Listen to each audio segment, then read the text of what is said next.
If you were hoping for good news about the stock market, you may not get it this morning.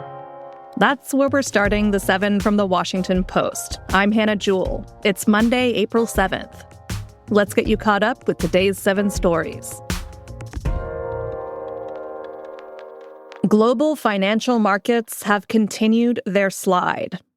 It's tricky for me to tell you anything definitive about the stock market on this podcast, since things can change quickly.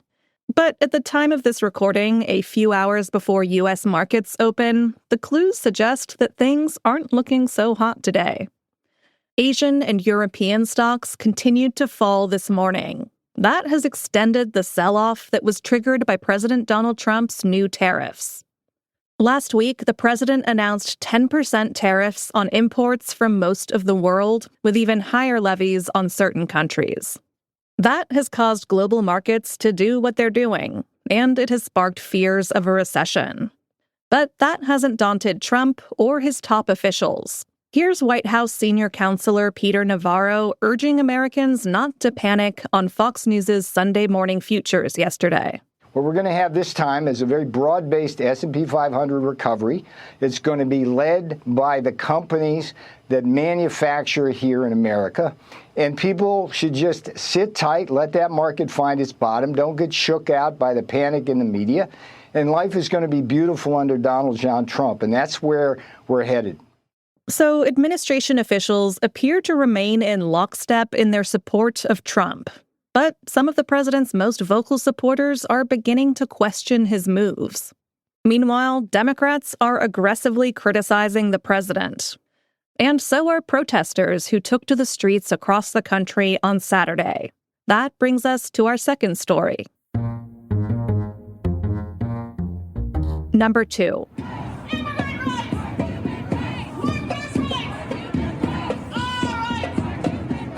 Tens of thousands of people protested against Trump this weekend.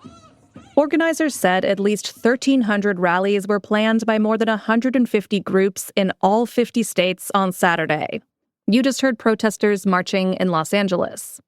The theme of the demonstrations was hands off. People were protesting Trump's dismantling of federal agencies, his imposition of sweeping tariffs, and what demonstrators called the circumvention of due process. Organizers said they hoped Saturday's events would be the largest Trump protests since he returned to office in January. Meanwhile, Democrats are launching a new effort to push back on Trump's agenda through an expansive network of micro-influencers. This morning, the Post reported that the Democratic National Committee is setting up a rapid response operation to counter misinformation from the administration. A second child died of measles in a Texas outbreak. That's number 3. Since January, Texas health officials have confirmed more than 480 measles cases, mostly among children. Last week, an 8-year-old girl became the second person known to have died in the outbreak. A hospital spokesman said the child had no known underlying health conditions and was not vaccinated against measles. The child's death prompted Health Secretary Robert F. Kennedy Jr. to meet with the family of the girl. Kennedy is a vaccine skeptic, and he's been criticized since the outbreak began for not making a resounding endorsement of the safe and effective MMR vaccine. Instead, Kennedy has touted therapeutic treatments like using vitamin A or steroids to combat measles. That contradicts guidance from infectious disease experts. Number 4.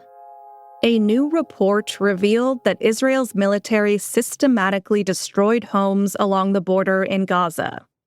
Breaking the Silence is an Israeli human rights group. This morning, it published testimonies from Israeli troops. The troops testified that in the early months of Israel's war in Gaza, there was a methodical effort to destroy buildings and agricultural fields to create a buffer zone. But the soldiers said the destruction was excessive and lacked a clear rationale. And legal experts said the tactics appear to violate international law. Meanwhile, Israeli Prime Minister Benjamin Netanyahu is set to visit the White House today. The visit was spurred by Trump's new 17% tariffs on Israeli exports, and it comes as Israel is expanding its military assault on Gaza.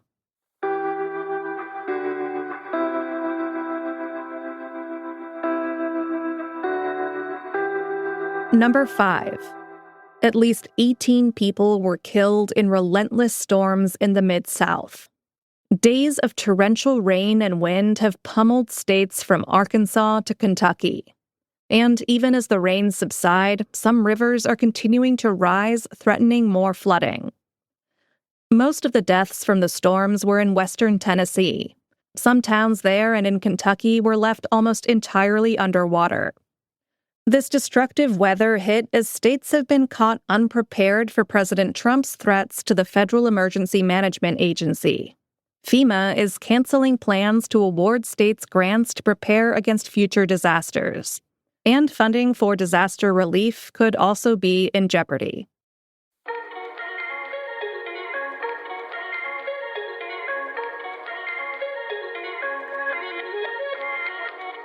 Connecticut routed South Carolina to win the women's college basketball national title game. That's number 6. It was a commanding end to the women's NCAA tournament. Connecticut star Paige Beckers capped her career with 17 points as the Huskies upset the defending champions. And she got the one thing she was missing, a national title. It was UConn's 12th national championship, and all have come under legendary coach Gino Auriemma. Tonight is the men's championship game in San Antonio. On Saturday, Houston shocked the tournament favorites Duke. And now, Coach Kelvin Sampson will lead the Cougars against the Florida Gators for the title. The game airs at 8:50 p.m. Eastern on CBS. And at number 7, a moment of hockey history. Alex Ovechkin broke Wayne Gretzky's NHL record for goals scored. The Washington Capitals star scored his 895th career goal yesterday with his signature unstoppable shot.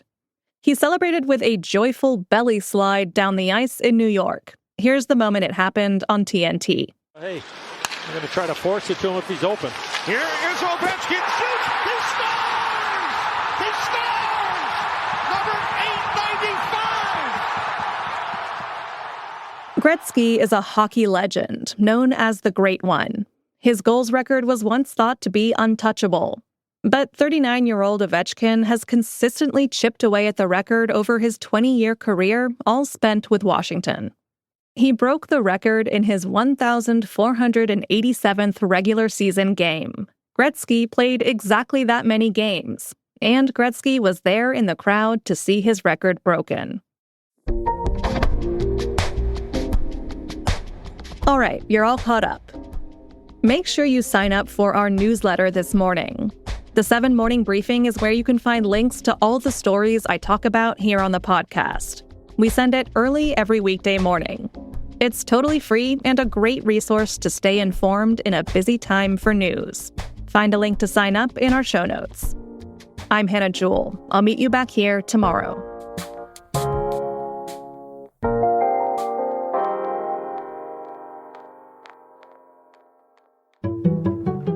I'm Fennett Narapil, and I'm a health reporter for The Washington Post.